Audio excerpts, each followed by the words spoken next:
Wolfchase Toyota Insider, the Memphis Tiger Network. I'm Jeff Brightwood alongside Kevin Robinson. And Coach, it's been a couple of weeks since we caught up. Since then, you've had some more success. You've already had a lot of success this year, but now your program up into the top 10. You're coming off a trip to Louisville where you took the women's team up there. Big field, elite level competition, 14th place. A lot of people might not think that's great, but in that elite level competition, you set some really good times. You were really happy coming out of there. Yeah, I feel like we accomplished what we wanted to going in. You know, Martina's job and her goal going in was to go with the leader and hang on as long as she could, and she did exactly that. She ran the fastest race of her life. She finished second overall, broke 17 minutes for the first time, and she did a phenomenal job leading the group in. And then you know, we closed our gaps a little bit. Top 5 did a pretty good job. Chelsea had a good race. Arnica had a good race. Bailey ran well. You know, we did some really positive things. So, you know, moving forward, I think it sets the women's program up to be more successful. They've had a taste of some higher level competition, you know, and we could have done better, but at the same time, we didn't fold up, and I feel like that's a positive. And you know, having Martina do what she did, I mean, she's put herself in a position where she can run with, you know, the best in the country and be competitive. So, yeah, I think we accomplished what we wanted to. It was a good day, it was a good race, and you know, overall, I think it's really good for the program. And you had to feel good coming out of Austin Peay a couple of weeks ago, where you took both teams, they both won. That's a good meet. It's not the level that Louisville was, but obviously they didn't take that for granted.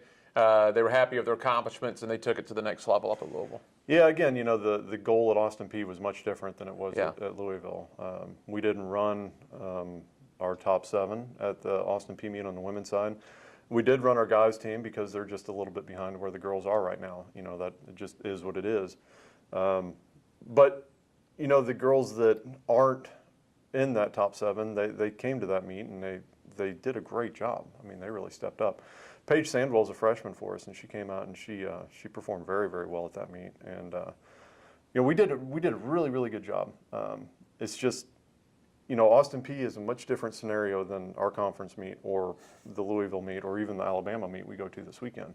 So, you know, sometimes it's good to have a little lower key race, so it gives some of the younger kids a chance to perform without a huge amount of expectation or pressure.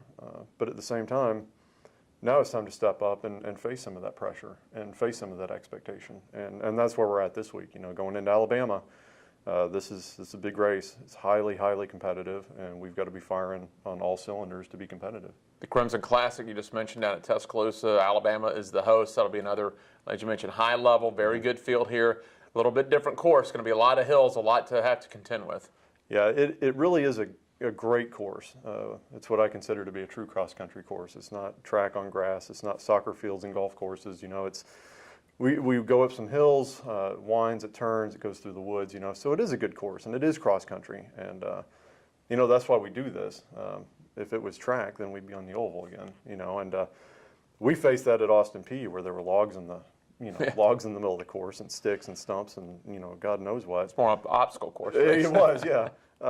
So, and Alabama is going to be a different course than that. It's very well kept. It's very well manicured, but it's still a very challenging course. So the field will be extremely competitive. It won't be huge. It won't be the numbers like we faced at Louisville, but the numbers that will be there will be highly competitive. And it'll give us a chance to step up and see where we're at against, you know, some better squads. And more importantly, it's you're going to take both teams down there, a good field. It's your last chance to wrap up, especially in a competition setting, because in 2 weeks it's going to be the American Conference meet in Cincinnati. Yeah, that's exactly right. And, you know, we're not looking past this race, but this is the last opportunity for kids to qualify to compete at that conference meet. And, you know, the guys' team is pretty well set. We don't have as many numbers as we do on the women's team, but on the women's team, you know, we still got a few girls fighting to get to that trip, to get to the conference meet. And, you know, I think they're really, really motivated and hungry to perform, and it creates a really, really competitive training atmosphere. And, you know, we're going in with the mindset that we're going to run as tough as we can and compete at the best of our ability. And, you know, when the race is over, we'll see where it falls. All right, Coach, as always, we appreciate your time. I'm sure we'll catch up with you before you head to Cincinnati. Sounds great. Thanks, Jeff. That's Kevin Robinson. I'm Jeff Brightwell for the Wolfchase Toyota Insider on the Memphis Tiger Network.